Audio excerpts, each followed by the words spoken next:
Hello everyone. आज का जो हमारा टॉपिक है वो है unity of command. 14 principle of management की सीरीज चल रही है जिसमें आज हम फोर्थ प्रिंसिपल पे की बात करेंगे जो कि यूनिटी ऑफ कमांड है। This means an employee should have only one boss and follow his command. If an employee has to follow more than one boss, there begins a conflict of interest and create confusions. Unity of command मतलब ये बोलता है कि जो भी employees हैं या जो भी वर्कर्स हैं उनका जो भी कमांड देंगे वो एक ही बॉस से कमांड लेंगे और एक ही बॉस उनको कमांड दे सकता है।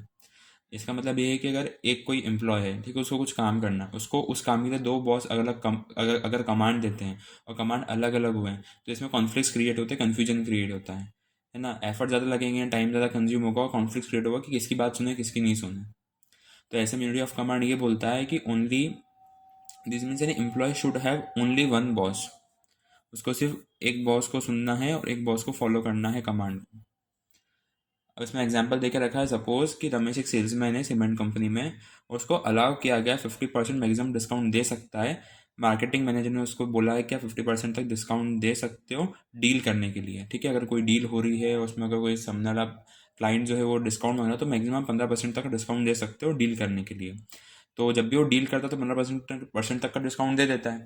बट ऐसे में क्या होता है कि जो फाइनेंशियल मैनेजर है उसका, वो उससे अनहैप्पी, मतलब वो चिढ़ता है उससे कि भैया तुमको बोला है कि 10% डिस्काउंट ज़्यादा नहीं देना है।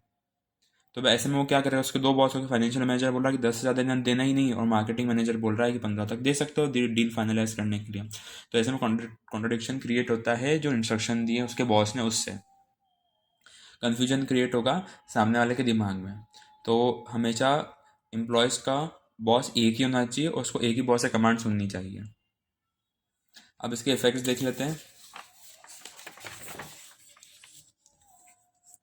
Effects of the principles of the unity of command is it leads to a systematic work in organisation. Systematic work होगा, दो बॉस होंगे, दो अलग अलग कमांड देंगे तो पॉसिबल नहीं हो पाएगा सिस्टमेटिक काम करना। अगर एक ही बॉस होगा, यूनिटी ऑफ कमांड होगी, कमांड अगर एक से ही लेगा तो सिस्टमेटिक वर्किंग कंडीशन और वर्किंग होगी ऑर्गेनाइजेशन के अंदर। इफेक्टिवनेस और इफिशिएंसी बता ही दिया था, ये रहेगा ही रहेगा सुपीरियर्स और सबऑर्डिनेट ऑर्डिनेट्स के बीच में। कोऑर्डिनेशन और कम्युनिकेशन को फैसिलिटेट करता है। फैसिलिटेट करना मतलब आसान बनाता है। अगर एक ही बॉस होगा तो जो भी कोऑर्डिनेशन करना है, कम्युनिकेशन प्रोसेस रहेगा वो इजी रहेगा एज कम्पेयर टू अगर कोई एम्प्लॉय अपने दो बॉस से कमांड लेता है तो, या दो बॉस कमांड देते हैं तो। Easy to fix responsibility for a mistakes. अगर कुछ उससे कुछ मिस्टेक हो जाती है या कहीं दिक्कतें आती हैं, ठीक है, तो वो इजीली उस रिस्पॉन्सिबिलिटी को, उस काम को या जो भी मिस्टेक हुई है उसको ठीक कर लेगा, क्योंकि उसको सिर्फ एक ही बॉस से पता करना है। वरना कोई बोले कि भैया एक बॉस बोल रहा है कि भैया तुम ये काम कर लो, एक बॉस बोल रहा है तुम वो काम कर लो, ऐसे में पॉसिबल नहीं हो पाएगा। और यूनिटी ऑफ कमांड होती है तो easy to fix responsibility for mistake होती है तो उसको ईजिली फिक्स कर सकता है।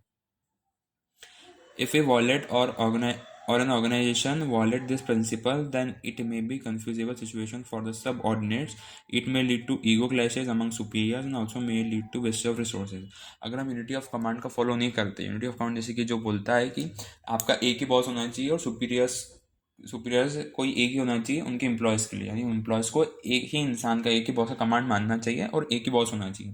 अगर ये चीज़ वायलेट होती है या ऑर्गेनाइजेशन इस प्रिंसिपल को फॉलो नहीं करता है तो उससे क्या होगा, कन्फ्यूजेबल सिचुएशन हो जाएगी सबऑर्डिनेट्स के लिए कि वो किसकी बात सुने।